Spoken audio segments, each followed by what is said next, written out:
মানে এনাকে যে ইউনিফর্মটা দিয়েছে আর এই যে ইউনিফর্মটা নাচ করেছে, এর জন্য আমি প্রশাসনের কাছে একটা কথাই বলতে চাই, এনাকে আইনের আওতায় নিয়ে আসা হোক।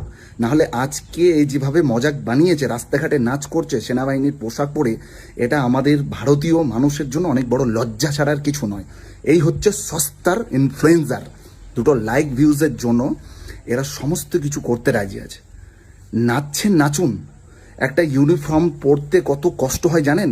ঘর বাড়ি পরিবার সমস্ত কিছু ছেড়ে আজকে বর্ডারে পড়ে আছে, দিনরাত এদিক থেকে গুলি ওদিক থেকে গুলি। দেশের এই যে অবস্থার মধ্যে আপনাদের লজ্জা করা উচিত যে একটা ফোর্সের বিএসএফ জওয়ানের এই ইউনিফর্মটার তাকে কলঙ্ক করানোদের অধিকার নেই।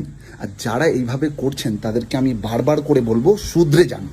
আর আমি প্রশাসনের দৃষ্টি আকর্ষণ করছি, এনাকে আইনের আওতায় নিয়ে আসা হোক এবং এনাকে কড়া শাসনের মানে কড়া ব্যবস্থা নেওয়া হোক এনার উপরে।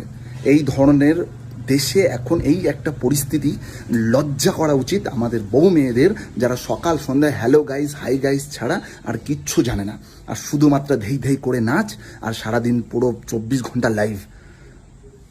যা ইচ্ছা করুন। বন্ধুরা, তোমরা সবাই দাদা ভাইয়ের মতামতটা জানলে শুনলে, তো তোমাদের মতামতটা এবার কমেন্ট বক্সে জানিও।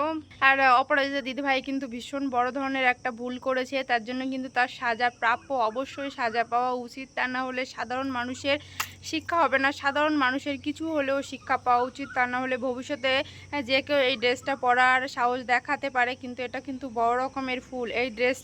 এই ড্রেসটা পরতে গেলে অনেক পরিশ্রম করতে হয়, অনেক মেহনত করে তবেই কিন্তু এই ড্রেসটা পরার সুযোগ পাওয়া যায়। এর জন্যই কিন্তু অপরাজিতা দিদিভাইয়ের শাস্তি হয়েছে। তো তোমরা অনেকেই বলছো যে আমি দিদিভাইকে, আমি কিন্তু একদমই সাপোর্ট করছি। তার জন্যই তোমাদের দাদাভাইয়ের মতামতটা তোমাদের সামনে তুলে ধরলাম। তো তোমাদের ভিডিওটা কেমন লাগলো? যদি ভালো লাগে অবশ্যই লাইক কমেন্ট শেয়ার করে দিও। আর আমার চ্যানেলে যদি নতুন হয়ে থাকো তাহলে অবশ্যই সাবস্ক্রাইব করে পাশে থেকো। আর মতামতটা জানাতে অবশ্যই কেউ ভুলবে না। নেক্সট ভিডিওর জন্য ওয়েট করো। টাটা।